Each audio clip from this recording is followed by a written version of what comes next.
makakain yung isa, tinatlo mo eh. Ayun, mahirap. Balik mo yan, ayokong kumain yan. Magmangkin!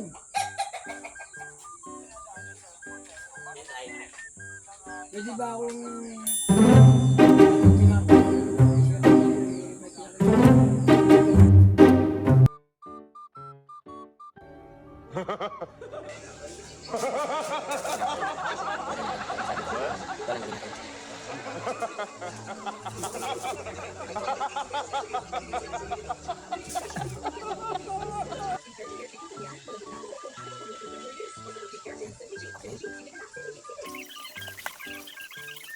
Parang hinahawi ako hindi maganda. Tay, ito na yung inutos nyo. Ay, ayoko nito pa naman na to. Hindi ako kumakain ito. Hindi nyo naman po sinabi kung anong palaman eh. Ay, balik mo to. Sige, palitan ko na lang. Ano ba yan? Ano ba yan?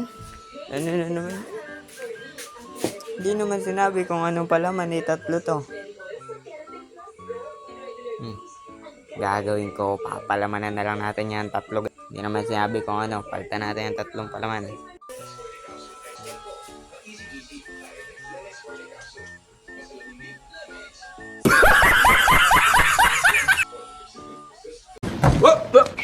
Here I come. Oh, here I come.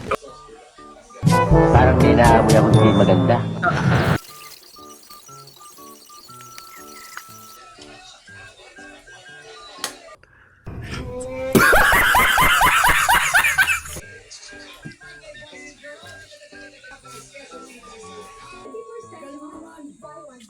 Ay, ito na tay! O, ayan na yung tinapay niya sabi nyo. Ayaw nyo yung isa. Oh, may tatlong klase to. Ay, pabalik-balik na ako eh. Hindi nyo naman po sinabi kung ano yung ilalagay ko. Eh, tatlo yung palaman do. Hindi nyo sinabi kung peanut o yung chocolate o yung isa. Paano? Balik mo na lang to. Huwag mo na lang pala man. Ano?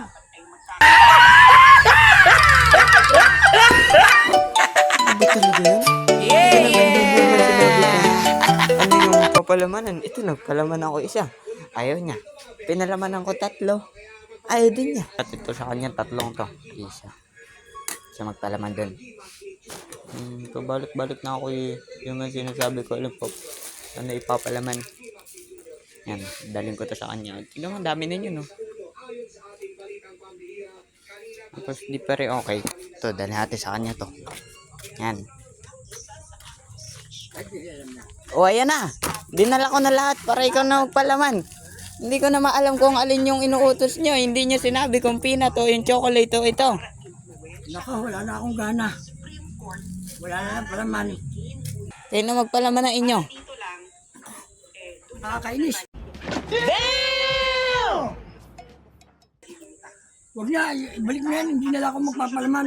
Pasok ko na to. Ayaw nyo naman na may palaman. Pinalamanan ko kayo. Ayaw nyo naman.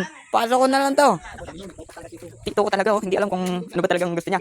Pinalamanan ko ang tatlo. Pinalamanan ko ang chocolate. Ayaw. Tapos yun. Bahala na nga siya. Hindi ko alam kung anong gusto niya.